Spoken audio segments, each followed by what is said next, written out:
So here today, the funniest thing is I just covered patch notes like a few hours ago, and an hour ago I just covered Nikkei's dev notes, and now I'm here to cover Grand Cross's dev notes, and in 20 minutes or an hour I'm about to cover Nikkei's patch notes again. So it's like a cycle I'm currently stuck in, but that's beside the point. Today, if you're new to the channel, like and subscribe. Helps out a ton. Message from the development team. This is again the dev notes for the entire anniversary. I'm guessing should be some decent improvements. I'm expecting to see some good stuff in here, but given the last dev notes was more promises, this one will be more complaints or things like, oh, we can't do that yet, or they're not gonna just address what they addressed last time, right? Last one promised stuff. This one will probably tell you, we don't got much. Really, right? Like all that content was promised, it'll take forever to actually get. But let's see. I don't want to be negative. The global version of the Grand Cross celebrates its 3.5 anniversary. It seems like a long time has passed since we met players from all around the world. The development and operation teams are always grateful for the interest and support, and will do our best to repay you with better content and services. In these days when the heat, humidity are raging, I hope you can forget the heat for a while in Grand Cross. Enjoy the events we have prepared for the 3.5 anniversary of the global version and receive rich rewards. The developer note follows on from the previous one that tells you about the improvements to the main content. Let's see, all right? Improvement to the underground labyrinth. First, I'm going to quickly open up Global's patch notes and see if Global dev notes dropped it, because they're obviously translating it in a much better format. No, they didn't. 628 is the only patch notes there. So that's pretty much that.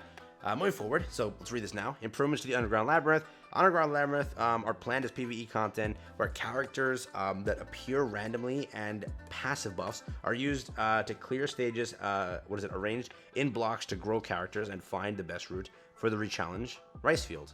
The Rice Field's back, boys. Let's go.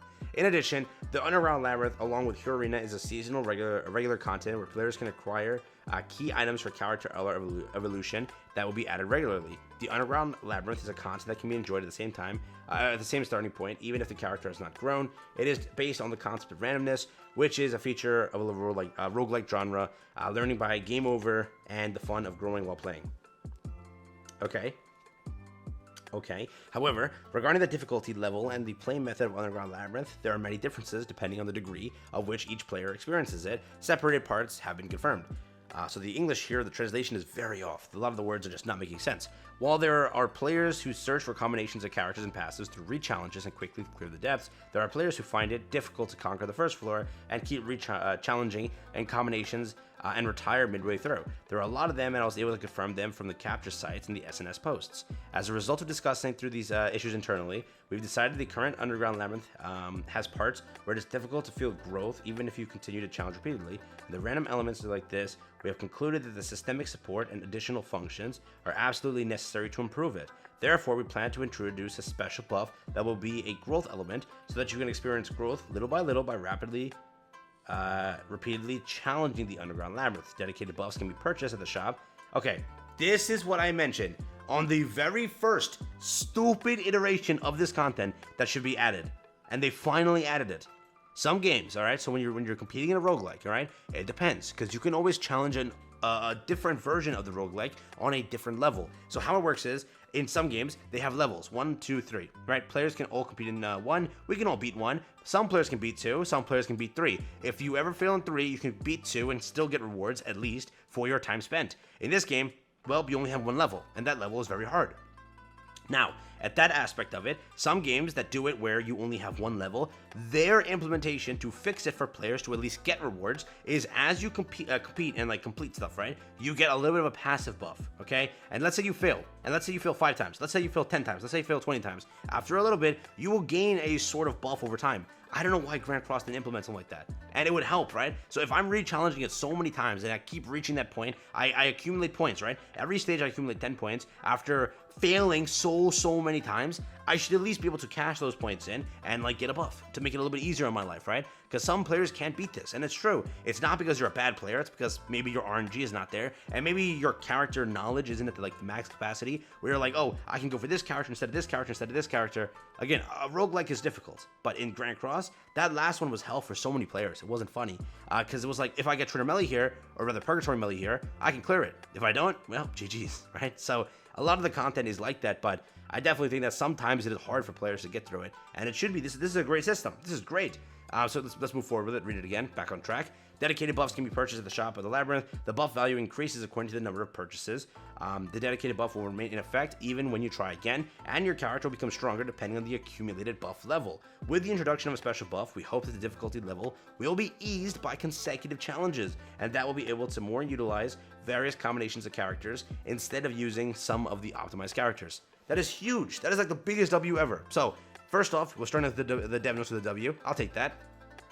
Moving forward, in addition, there are many options that have even in the deep parts appears with the concept of a challenge stage. After clearing the underground labyrinth up to the 3rd floor, it is necessary to play repeatedly to collect shop goods with an already decided formation, and it feels exhausting. We plan to revise the reward arrangement so that the shop goods can be obtained even when clearing each floor of the underground labyrinth, reducing the burden of replaying the deep part.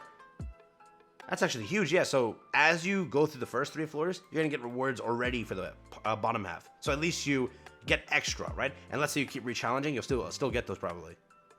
That's huge. That's great. That's a massive W. So underground labyrinth section, W. I'll take that. It's only if they actually do it, right? You know NetMarble. They say like, let's do it, but they take a while to implement. So hopefully that's there. Let's see this one. If this does not say that they're going to give more LR coins, this is an L already. That's it. Simple as that. Among the improvements to Hero Arena announced in June's developer notes, we are preparing new improvements as well as those that are not reflected in Season 2. First of all, when playing Hero Arena, we are currently developing a convenient function that will save the clearing status of each round to be captured and continued playing even after exiting the content, aiming to be applied in the next season. Okay, I'll take that as a W. This was an issue planned to be fixed at the time of the Season 2 update, but it was delayed due to the unintended problem with the function just before the update. Also, since the main goal of playing it is to clear the game with a minimum formation that matches the defensive team, there may be situations where you have to choose to play from the beginning due to a mistake in formation, selection, or a failed capture. To alleviate this burden, we are developing a partial re-challenge feature that allows you to restart from the first round of the enemy you were challenging. Wait, that's good actually. Does that mean so if I beat 2 of them, then all of a sudden I'm on the third level and I can re-challenge if I make a mistake? Is that what that means? From the first round of the enemy you are challenging. So just restart that one little segment because I made a little bit of a mistake. Wait a second. If that's what I think it is, that is huge. Somebody confirm this one for me. Timestamp this real quick and answer my question. I beg of you, dude. That is huge. So, like, let's say you went through 2 rounds. On the 3rd round, on your last set of teams, and you just make a stupid mistake and you mess up. Can you restart that one bracket? Not the whole 3 bracket, but just that one bracket, right? So, like, let's say I was facing Goddess team and then Rimuru team. I beat Goddess team, but I lost the Rimuru team on the second part of it. Can I restart just back at Mayael's team? Is that what it's trying to say? That would be huge. Oh no, imagine. With the application of the re-challenge function, we hope that the strategy set for the capture fails due to the variables of unexpected factors. It will be possible to re-challenge easily. I think that's what it means. We hope we can find the best strategy that suits you by trying the strategy in. Additionally, we'd like to change the rules for league selection rewards. Okay. Currently, even if you want to challenge a higher league after clearing a league, you have to give up the rewards you achieved and reset. Therefore, even if you want a challenge a higher level according to your growth, you will have to give up the reward once. In an effort to prevent players from giving up motivation to grow and the joy of conquering that comes with challenging higher tier rewards, we are changing the current league selection and reward rules. We are preparing to hope, just kidding, that it will be a Hero Arena where players can feel the fun of challenging and conquering higher leagues according to their growth stage. Finally, I would like to update you on the season buff. In last week's update, we changed it, but we didn't have enough time to inform you in advance, which caused confusion in many players. I think that there's have already experienced with Freya, but since the effect of the thing is very large, let's see.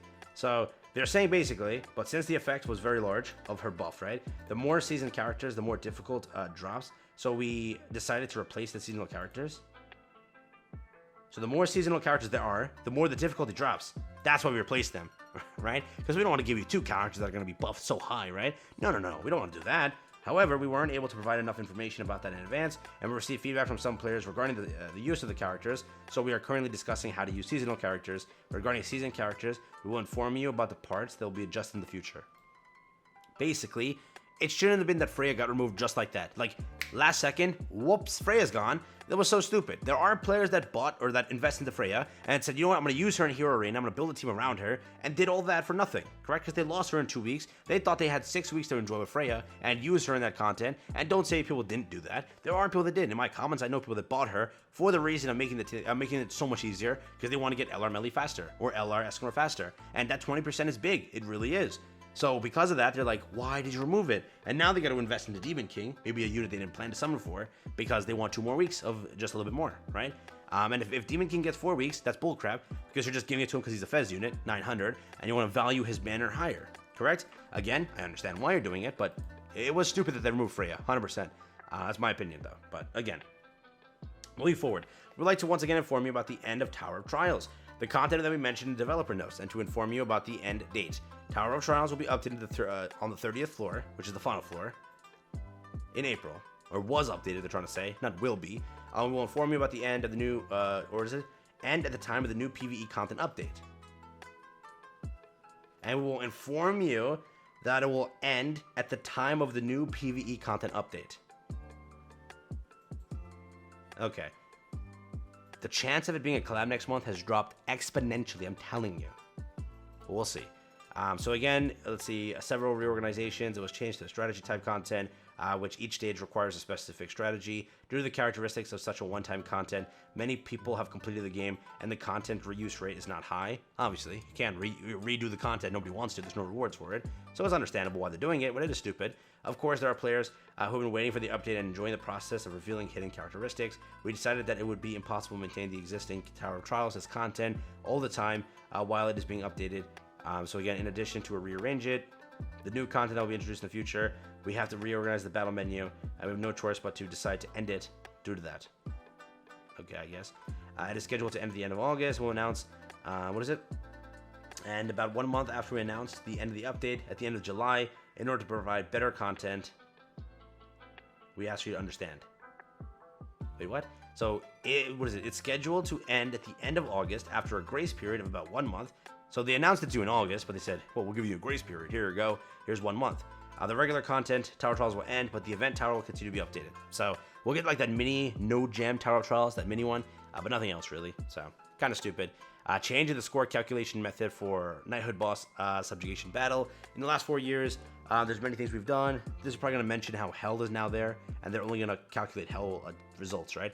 And again, I don't play Knighthood boss battle, so let me know, is this a W or an L? I personally don't know, because I never played it like that. In the process of this, players challenge this every week to get their high scores. However, various content such as Beast Battle, Hero Arena, Underground Labyrinth, and Super Boss Battle require deep capture and play have been added, and some capture process has been simplified to reduce the burden. Thought it was necessary. Based on these issues, we have decided to change the score calculation range to Hell difficulty only in Knighthood boss battle by limiting the competitive elements of the Knighthood boss battle to difficulty of Hell only. This is a chance to reduce the current fatigue, and that's pretty much it. All right. So again, I don't really know about this that much, so I don't want to give you anything as a promise. We do have this. This week's thing was been updated to this. Yeah. So nothing really to look forward to here. This was so. I don't know about this. We'll see. This is mid. This was obviously an L. Stupid that they're removing it, but nothing we can do there. This is, I would say, mostly W's. A lot of the changes are good. That like rewards one, they're not buffing the rewards, giving more LR coins, but we'll see how that turns out. This was mainly W's. This is really good for a lot of players, but a very mid dev notes. I told you they're not going to give you any of the promises that was given to you in the last one, but we will see. It kind of confirmed that maybe there's no collab. I'll talk about that in the future, but yeah, that's currently where we're at, right? So let me know, was it a W or an L for you? And that's been it for me. Thanks for watching. Take care, have fun, and stay safe. Peace out.